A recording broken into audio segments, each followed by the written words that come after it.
स्वागत है आपका हमारे फिर से एक नई वीडियो में।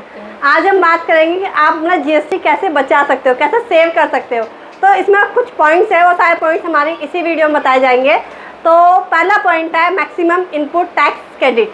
तो ये बताएगी अंबिका। बताओ अंबिका। जी मैम,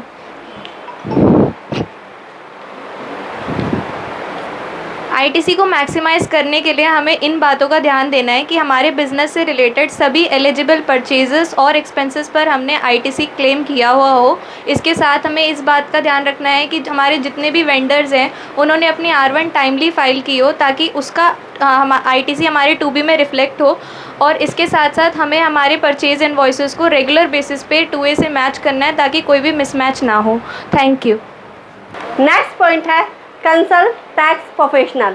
तो ये बताएगी दिव्या। बताओ दिव्या। यस मैम, एक क्वालिफाइड जीएसटी कंसल्ट आपकी ट्रांजैक्शन को सही तरीके से स्ट्रक्चर करने में, आईटीसी को ऑप्टिमाइज़ करने में और लेटेस्ट जीएसटी रूल के अकॉर्डिंग कंप्लाइंसेस इंश्योर करने में आपकी हेल्प कर सकता है। Thank you.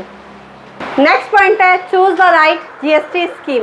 ये बताएगा मासूम। बताओ मासूम। यस मैम, हमारे पास जीएसटी में मेनली दो स्कीम होती है, एक कंपोजिशन स्कीम और एक रेगुलर स्कीम होती है। कंपोजिशन स्कीम में उनके लिए होती है जिनका टर्नओवर 1.5 करोड़ से कम हो और सर्विस में 75 लाख से कम हो। इसमें आईटीसी हम क्लेम नहीं कर सकते और ये सिर्फ इंटर स्टेट के लिए होती है। और रेगुलर स्कीम में उन बिजनेस के लिए होती है जिनका टर्नओवर 1.5 करोड़ से ज़्यादा होता है और जिन्हें आईटीसी की ज़रूरत होती है। Thank you. नेक्स्ट पॉइंट है ऑप्टिमाइज इंटर स्टेट परचेज। ये बताएगी सपना। बताओ सपना। Yes, ma'am. Buying goods from other states incur IGST, which can be offset CGST and SGST liability, offering more flexibility, credit in utilization. Thank you. दूसरे state से goods by करने पर IGST लगता है, जिससे CGST और SGST लाइबिलिटी के मुकाबले ऑफसेट किया जा सकता है, जिससे क्रेडिट उपयोग में अधिक लचीलता मिलता है। Thank you.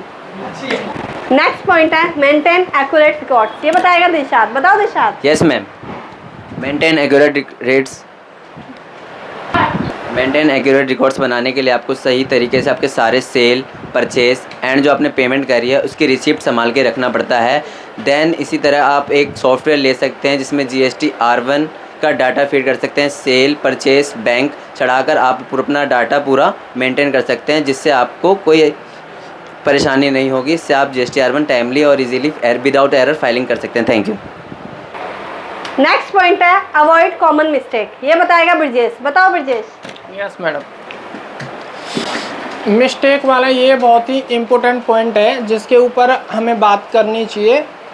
कई बार क्या होता है कि हम कोई भी गलती कर देते हैं जिससे हमें टैक्स तो पे करना ही होता है, साथ में पेनल्टी भी हमें पे करनी पड़ जाती है। तो इससे बचने के लिए ये है कि सबसे अच्छा तो मैं ये कहूँगा कि आप किसी प्रोफेशनल टैक्स कंसल्टेंट से कंसल्ट करके ही अपने जीएसटी से रिलेटेड कंप्लायंसेस को फुलफ़िल कराएं। और कुछ कॉमन चीज़ें भी हैं जो हमें ध्यान देनी होती हैं, जैसे कि हमें ब्लॉक्ड इनपुट को क्लेम नहीं करना होता। एग्जाम्पल के लिए जैसे मोटर व्हीकल है, इनका इनपुट ब्लॉक होता है। अगर आपका ट्रांसपोर्ट का बिजनेस नहीं है तो वो आपने क्लेम नहीं करना है। और आपको फेक इनवॉइसिंग को अवॉइड करना है और सर्कुलर ट्रेडिंग को अवॉइड करना है, ये नहीं करना है।